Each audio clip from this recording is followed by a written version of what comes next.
ഞങ്ങളിവിടെ അവതരിപ്പിച്ചിരിക്കുന്നത് ഒരു സെമി മാഗ്നറ്റിക് ട്രാക്ലെസ് വീൽലെസ് മെട്രോയാണ്. ഞങ്ങളുടെ ഈ ട്രെയിനിന്റെ പ്രത്യേകത ഇതിന് പാളങ്ങളില്ല. അടുത്തതായി ഇത് സെമി മാഗ്നറ്റ് ആണ്, ഫ്രിക്ഷൻ കുറവാണ്. ഞങ്ങൾ ഇത് സോളാർ എനർജിയിലാണ് പ്രവർത്തിപ്പിച്ചിരിക്കുന്നത്. അത് ഞങ്ങൾ തൂണുകളിലേക്കാണ് കൊടുത്തിട്ടുള്ളത്.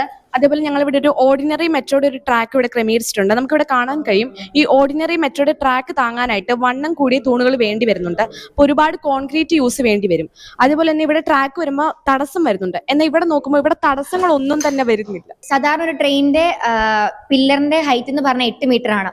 അപ്പം ഞങ്ങളുടെ ഈ ട്രെയിന് ട്രാക്ക് ഇല്ലാത്തത് കൊണ്ട് തന്നെ തടസ്സങ്ങളൊന്നുമില്ല. അതുകൊണ്ട് തന്നെ അതിനേക്കാളും ഹൈറ്റ് കുറഞ്ഞ മതിയായിരിക്കും.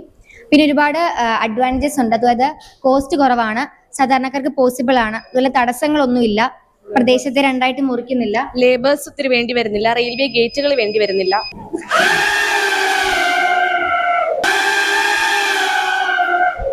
ഇത് ഇംപ്ലിമെന്റ് ചെയ്യുവാണെങ്കിൽ തന്നെ ഞങ്ങൾ ഡ്രോണിന്റെ ഫാനിലല്ല കറക്കം ഉദ്ദേശിക്കുന്നത്. ഈ മോഡലിൽ ഞങ്ങൾ മോഷന് വേണ്ടി ഫാൻ ഉപയോഗിച്ചെന്നുള്ളൂ.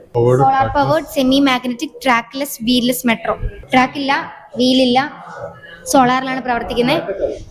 മാഗ്നറ്റ് ഉപയോഗിച്ച് ഫ്രിക്ഷൻ കുറയ്ക്കാൻ വേണ്ടി. ലിമിറ്റേഷൻ ഇല്ല, ഇതൊരു മാഗ്ലേവ് ട്രെയിൻ അല്ല. ഇതൊരു ഓർഡിനറി മെട്രോ ആണ്. ഇത് വെച്ച് കമ്പയർ ചെയ്യുമ്പോൾ ഇവിടെ ട്രാക്ക് ഉണ്ട്, ട്രാക്ക് ഇല്ല, തടസ്സങ്ങൾ വരുന്നുണ്ട്. ഇതിന് സമാനമായ മോഡൽ എവിടെയെങ്കിലും നിലവിലുണ്ടോ?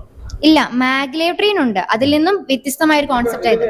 ഇതിലുള്ള പുള്ളികളെ സെൻസ് ചെയ്തിട്ട് ഓട്ടോമാറ്റിക്കലി കറക്കാൻ വേണ്ടിയാണ്. അതായത് കഴിഞ്ഞ വർഷം ശിരൂരിലെ മണ്ണിടിച്ചിൽ അപകടം ഉണ്ടായി. അപ്പൊ അവിടെ അർജുന്റെ ലോറി മണ്ണ് മാറ്റി എടുക്കാനായിട്ട് റെയിൽവേ കടന്നു പോണായിരുന്നു. അപ്പൊ അവിടെ വേലിയേറ്റ സമയം ആയതുകൊണ്ട് കടന്നു പോകാനായിട്ട് സാധിച്ചില്ല. അപ്പൊ ഇങ്ങനെ ഒരു സംവിധാനം ആണെങ്കിൽ അതിന്റെ അടിയിലൂടെ സുഖമായിട്ട് ട്രഷറിന് കടന്നു പോകാൻ സാധിക്കുമായിരുന്നു. പിന്നെ അതേപോലെ റെയിൽവേ ഗേറ്റുകൾ വേണ്ട, ലേബേഴ്സിന് ഒത്തിരി വേണ്ടി വരുന്നില്ല. ഇതിനെ ഇംപ്ലിമെന്റ് ചെയ്യുമ്പോൾ നമ്മളിങ്ങനെ ഓരോ തൂണുകളുടെ മണ്ടയിലും ഇതുപോലെ സോളാർ പാനൽ വെക്കും. പക്ഷെ ഇപ്പൊ ഞങ്ങൾ അവിടെ നിന്നാണ് സോളാർ എനർജി എടുത്തിട്ട് ബാറ്ററി സ്റ്റോർ ചെയ്തിട്ടാണ് തൂണുകളിൽ കൊടുത്തിട്ടുള്ളത്. എന്റെ പേര് അൽവിന ജോമോൻ. എന്റെ പേര് ഡെവിന സിബി. ഞങ്ങൾ saint Thomas H S Marangattupally കോട്ടയത്ത് നിന്നാണ്.